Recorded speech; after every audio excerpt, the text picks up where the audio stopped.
పీడితం అంటూ ఉంటారు. అంటే ఏంటి? నువ్వు చేసిన కర్మ, నువ్వు చేసినటువంటి పాపం వ్యాధి రూపంలో ఇబ్బంది పెడుతూ ఉంటుందట. కాబట్టి వ్యాధి రూపేణ పీడితం. కాబట్టి ఇక్కడ ఒకటే విషయాన్ని గుర్తుపెట్టుకోవాలి. మనము ఎవరిని కూడా ఇబ్బంది పెట్టకూడదు.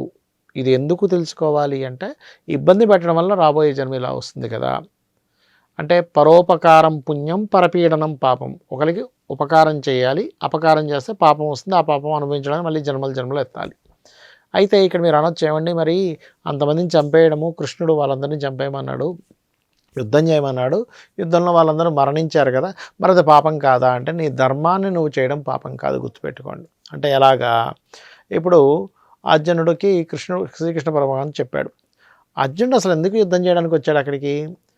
అతను ఒక క్షత్రియుడు, వాళ్ళకి రావాల్సినటువంటి అర్ధరాజ్యం ఇవ్వకపోగా 5 ఊర్లైనా ఇవ్వండి అంటే, సూది మూలిన స్థలము లేదా గడ్డి మొలిచేటువంటి స్థలమైనా నేను ఇవ్వను అన్నాడు.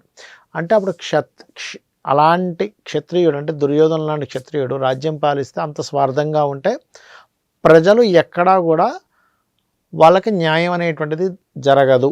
న్యాయం ఎప్పుడైతే జరగట్లేదో, ధర్మబద్ధంగా పాలన జరగట్లేదు, అధర్మం పెరిగిపోతుంది. అధర్మం పెరిగిపోతే అల్టిమేట్గా ఏమవుతుంది అంటే, పాలకులు కనుక సరిగ్గా లేనట్లయితే కిందన ప్రజలు ఇబ్బంది పడ్డప్పుడు అన్నీ కూడా పెరిగిపోతుంటాయి. థెఫ్టింగ్ అనుకోండి, దొంగతనం అనుకోండి, అన్నీ పెరుగుతూ ఉంటాయి.